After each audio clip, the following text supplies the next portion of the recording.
Downfall of Shia LaBeouf. I know I seen that he's going through something right now. Let's see. From child actor to blockbuster star, Shia LaBeouf managed to maintain a career amidst personal and professional difficulties. His latest troubles, though, may well be the end of him one way or another. In a 2018 interview with Esquire, LaBeouf opened up about his parents' tumultuous marriage and separation when he was just 3. He also recalled a horrifying core memory where he witnessed his mother endure a sexual assault. The man responsible was never held accountable. LaBeouf told the magazine, "When I got to rehab in 2017, they said I had PTSD. I've always thought somebody was coming in my whole life." Damn, I didn't know none of this about him. LaBeouf ended up getting into acting not because he loved it, but because growing up without means made him want to make as much money as he could. He told Time magazine in 2007 that living in Los Angeles meant he was around other child actors. He was directly inspired, as he told it, by a kid at his school who played a small role in Dr. Quinn, Medicine Woman. He gave his classmate a lifestyle he also wanted. LaBeouf said, "He had all the stuff I wanted materially. When you're in school, if you've got the new Fila's on, no one's gonna punch you that day." Opportunities came quickly for LaBeouf, including the Disney Channel original series Even Stevens, where he played the lead role, as well as Holes, the adaptation of the iconic young adult novel. After that, LaBeouf started to pursue more adult roles in projects like Disturbia. Before long, he was officially on Hollywood's A-list. LaBeouf's childhood desire to make money may help explain his choices of roles as a young adult. After Disturbia, the budding actor booked the biggest role of his career to date, the lead role of Sam Witwicky in Michael Bay's massive Transformers movies. What did I get you for? I bought a car. Turned out to be an alien robot. Who knew? Alongside Megan Fox, LaBeouf starred in the first film in 2007. The live-action adaptation of the 1980s cartoon made a whopping $700 million at the box office. LaBeouf reprised his role as Sam in 2009's Transformers: Revenge of the Fallen and in 2011's Transformers: Dark of the Moon before finally exiting the franchise. LaBeouf's priorities I think we know these. So let's just move on. In February 2013, headlines proclaimed that LaBeouf had dropped out of the cast of a Broadway play called Orphans, which was also set to co-star Alec Baldwin. Actors drop out of projects all the time, but this situation seemed unusual. The New York Times got a hold of several emails that indicated something had really gone wrong. Me and Alec had tension as men. Not as artists, but as men. The play's director, This Daniel nigga's Sullivan, 30 wrote to years LaBeouf, younger. "I'm too old for disagreeable situations. You're one hell of a great actor. Alec is who he is. You are who you are. You two are incompatible. I should have known it." In an essay for Vulture, Baldwin stated that LaBeouf had been fired from the show. Baldwin wrote that he told Sullivan to remove him from the cast and not the kid, but that's not how it shook out. Baldwin stated, "They fired him, and I think he was shocked. He had that card you get when you make films that make a lot of money that gives you a certain kind of entitlement. I think he was surprised that it didn't work in the theater." At the premiere of his film Nymphomaniac at the Berlin Film Festival that same year, LaBeouf did something wholly unexpected. Though it eventually was revealed that this was part of a larger performance art piece he had concocted, fans were surprised and alarmed to see him walk the red carpet with a paper bag over his head. There were holes for his eyes, and it declared, in black marker, "I am not famous anymore." Along with that came other behavior that raised a lot of eyebrows.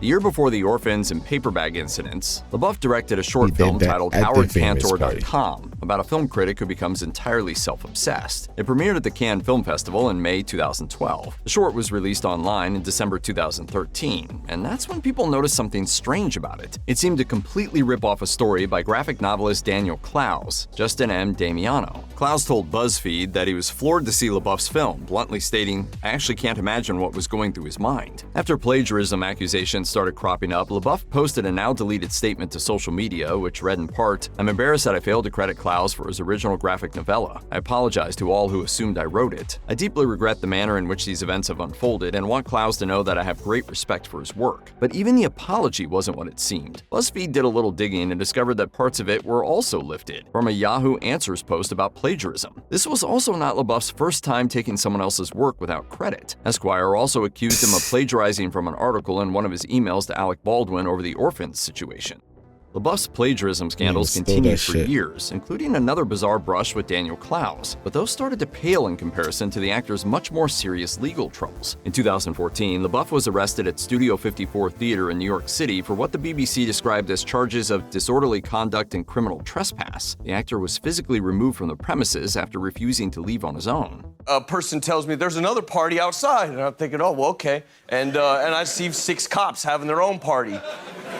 Shortly thereafter, LaBeouf pleaded guilty to the disorderly conduct charge, while the others were dropped. Time magazine noted that he voluntarily went to rehab to treat an addiction to alcohol. The actor was arrested once again in 2015 in Austin, Texas for public intoxication, but was released. In 2017, LaBeouf was arrested twice. First, at a political art installation he set up in New York where he reportedly got into a fight with someone. Charges were dropped. Then in Savannah, Georgia, CNN reported he was held on charges including public drunkenness. He also allegedly verbally abused the police officers conducting the arrest, some of which was captured in body cam footage. LaBeouf said his addiction to alcohol caused the incident. He initially pleaded not guilty to the charges, but ultimately worked out a plea deal for resisting arrest. He was acquitted for the public drunkenness charge, though. According to Variety, he received a sentence of probation for 1 year and was ordered to seek further treatment. After that arrest, LaBeouf took a break from acting. He told Esquire in 2018, "I need to take ownership of my shit and clean up my side of the street a bit before I can go out there and work again. I've been falling forward for a long time, most of my life. The truth is, in my desperation, I lost the plot." Unfortunately, he didn't immediately find it. The AP reported that LaBeouf's third arrest came in 2020 for misdemeanor battery and petty theft after an altercation with a man in Los Angeles. This time, LaBeouf attended a diversion program in exchange for dropping the charges, which he completed.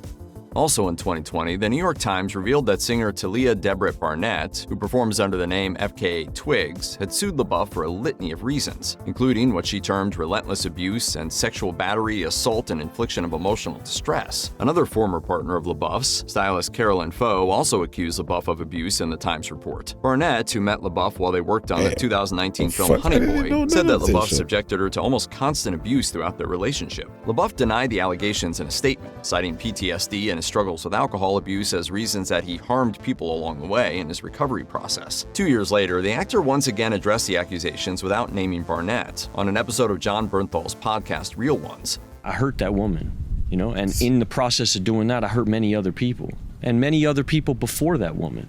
LaBeouf went on to call himself a selfish, self-centered, dishonest, inconsiderate, fearful human being. He said he wanted to focus on becoming useful and taking accountability for what he had done. I f***ed up bad, like crash and burn type shit. It hurt a lot of people, and I'm fully aware of that, and I'm gonna owe for the rest of my life. Much of the public drama around the 2022 movie Don't Worry, Darling focused on director Olivia Wilde starting to date cast member Harry Styles, then their breakup and the tension that seemed to create. But Shia LaBeouf was part of the whole ordeal too, despite never ultimately appearing in the film. LaBeouf was originally supposed to play Styles' role Jack. Wilde claimed that she fired LaBeouf after issues surfaced between him and lead actress Florence Pugh. In a cover story for Variety, Wilde gave a pretty boilerplate statement saying, "He has a process that in some ways seems to require a combative energy, and I don't personally believe that it's conducive to the best performances." For once, LaBeouf ultimately didn't come across as the worst person in the room. LaBeouf provided emails to Variety that he sent to Wilde, including a video clip that seemed to prove she did not fire him. LaBeouf wrote in one of the emails, "You and I both know the reasons for my exit. I quit your film because your actors and I couldn't find time to rehearse. Firing me never took place, Olivia. And while I fully understand the attractiveness of pushing that story because of the current social landscape, it is not the truth."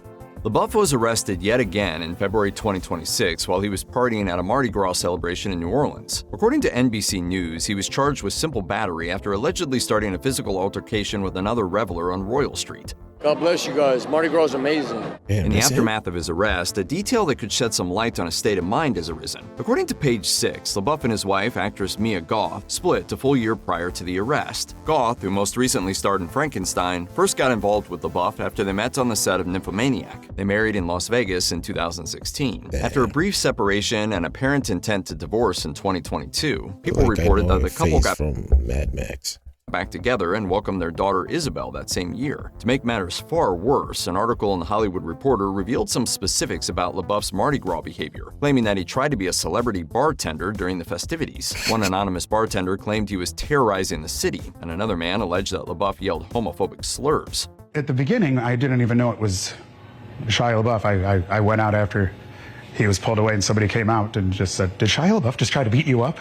As of the making of this video, we don't know whether LaBeouf will plead out or fight the battery charges, but one thing seems clear: his string of addiction and legal issues is not over. If you or anyone you know needs help with addiction issues, help is available. Visit the Substance Abuse and Mental Health Services Administration website or contact SAMHSA's National Helpline at 1-800-662-HELP-4357. So that's what he's going through then. That's what he's going through.